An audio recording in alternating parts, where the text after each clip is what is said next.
Welcome to Warblog. This is a development feature. It's quite interesting.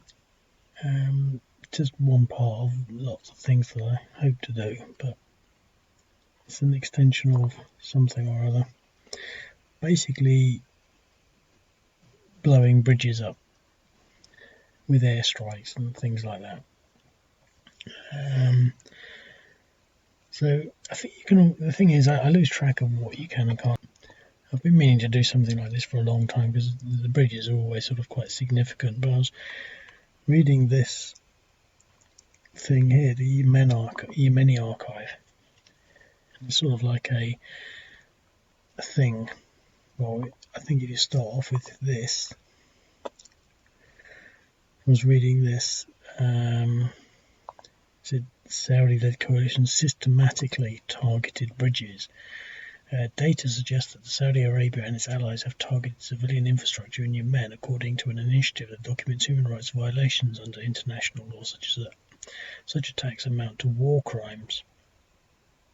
And there's the bridge. And there's the archive. So this is about the Khaifa Bridge, 26th-28th January 2017. As you can see, there's the sort of aerial view, and there's my map view. So I saw this and I thought, I'm going to put in bridge blowing up because I haven't got it yet. Because it seems as though, it's a strategic thing to do. But in this instance, what they did, they had to double tap it. Targeted by 2 airstrikes. Now, I'm not going to go too much into it. But it's quite specific. And the article here says that more than 130 bridges have been hit by airstrikes between 2015 and 19. I mean, it's all got me thinking, really, that bridges are probably as much of a target as anything else. But I think to get to that sort of level of, see, there was double tapped. To get to that sort of level, you sort of have to be, I think, working in a different way. That Warblog's not really that conducive to, and this game will sort of show that, really. But I mean, I think you'd be doing that to destroy supply lines, and it did maybe wonder, I could do a mega game and just try and set up the whole of this Yemen war, because I do have one other thing that I'm basically planning. My God, I forgot all about that. Basically extended counterinsurgency operations, because one of the wars I've always wanted to do was the Algerian Civil War, but you can't do it because they didn't have any battles, but there was a lot happening, and I've actually got a plan to do that. I figured out a way of approaching things. It basically works in the same way as sort of this air power. If you take an insurgent unit off the map and put him into an insurgent pool, he then becomes off the map. I'm waving my hand around, you can't see that. He comes off the map, and then he represents essentially the ability to do other things, such as increase certain counterinsurgency scores, increase the possibility of new units being generated, and the other player, the opposing player, has similar options to do sort of counterinsurgency operations, etc., etc. So, but that's how it's going to work. So, but anyway, this is bridge blowing up. So obviously we want to blow this bridge up. Now, the way we do it, it's the same thing as bombardment, because we've always been able to do bombardment, but I've never really done much of it because it's a bit fiddly. But I selected that.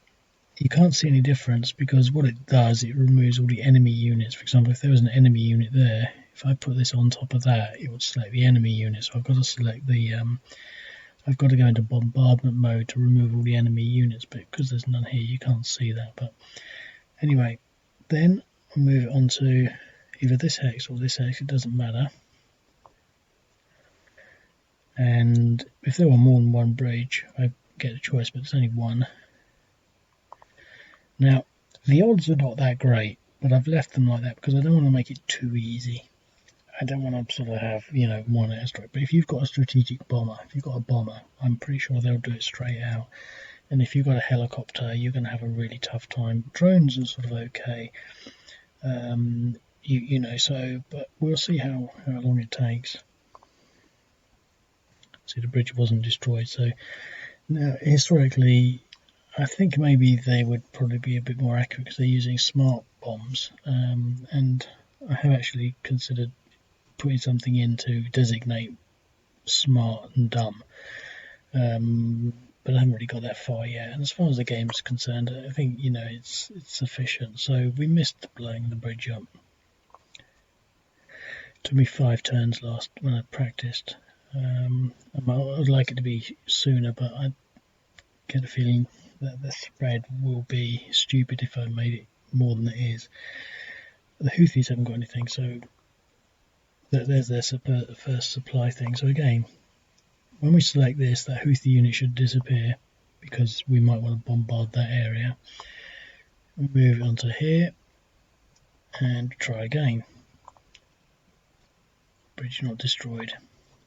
Now we could say it's been damaged, and now the Houthis are going to try and move across.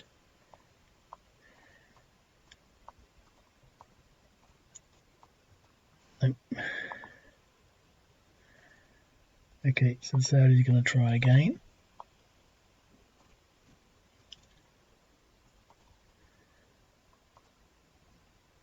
Bridge destroyed.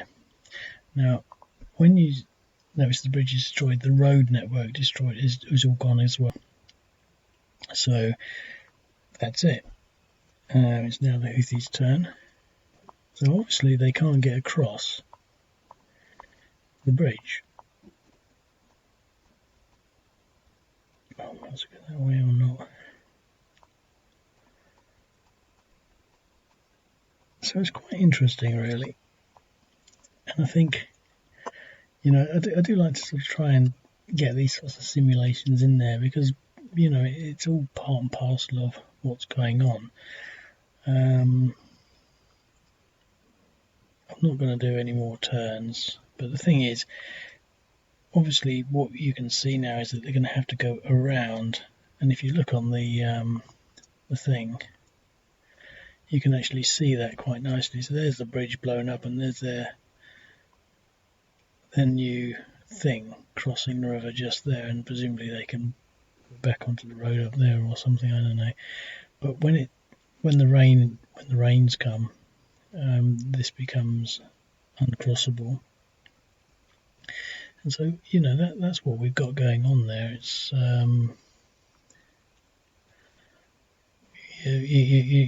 that's the nature of what the war is all about to a larger extent as well. Blowing bridges up, and so there's the bridge intact. There's the first strike. There's the second one, and we missed on the first ones, but that could have been our first hit. That could have been our second hit, and it was our third hit. We got it in 3 turns. I think that's sort of fair enough, really.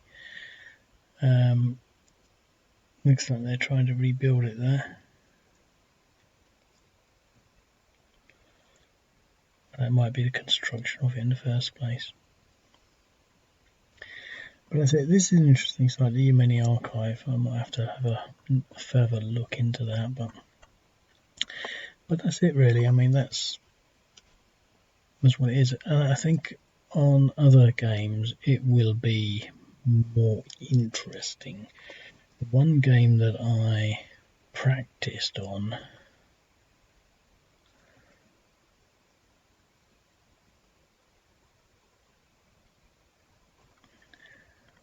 was, I don't think I'm going to find it.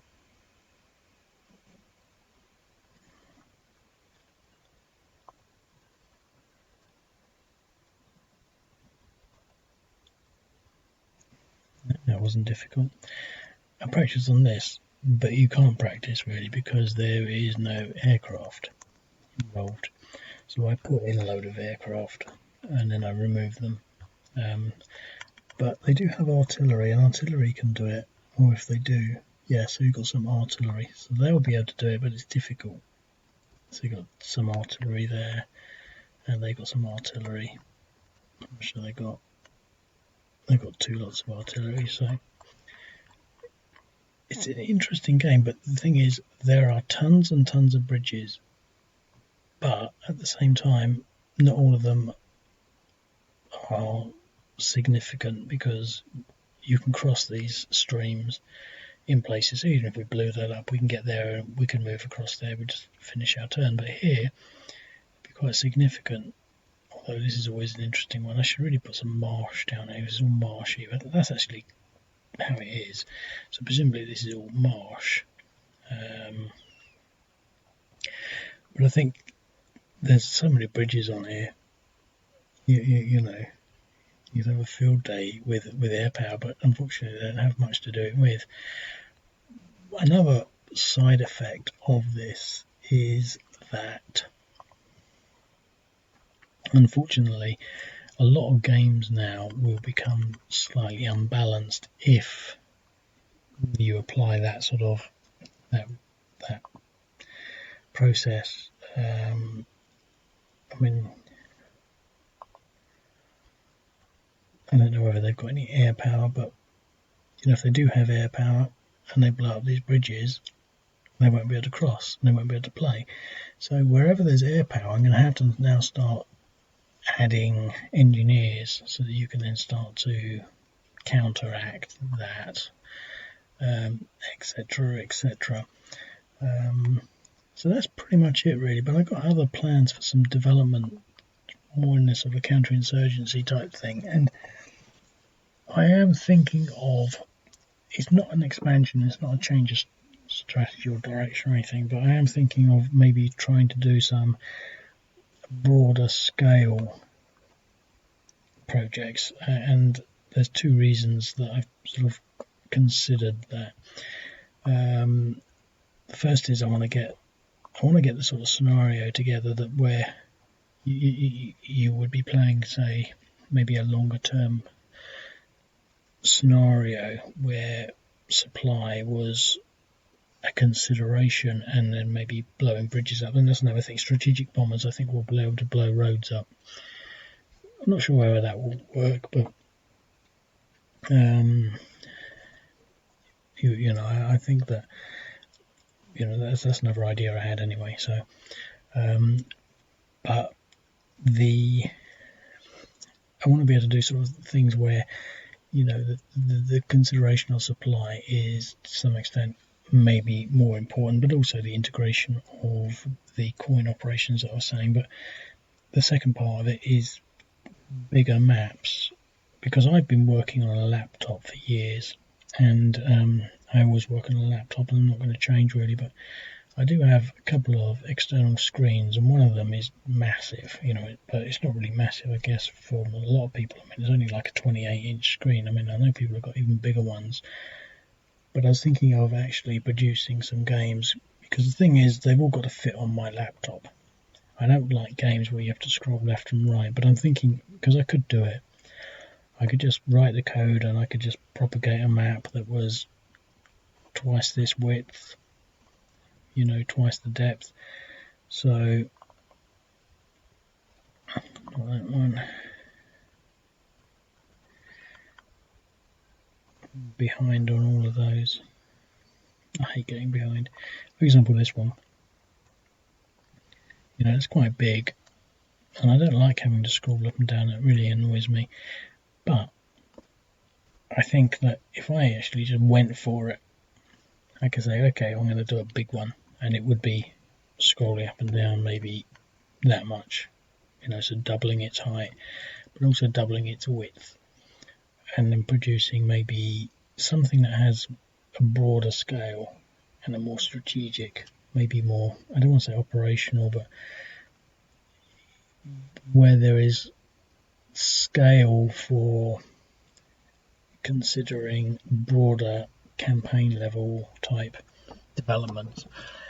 In particular, you know, the coin operations, which are sort of longer term, and also, basically where there's things like those, the bridges are important. I mean, we've got some here, and the thing is, historically in this scenario, the Taliban did try to destroy these bridges. I'm not sure why, because most of their forces are on this side. But I think, again, if we were to just allow them to destroy these bridges, because you can destroy them with rockets, there's got to be some scope for rebuilding them. So, but anyway, I mean, that's it. So this is I'll leave it at that. This is the new video, the new development.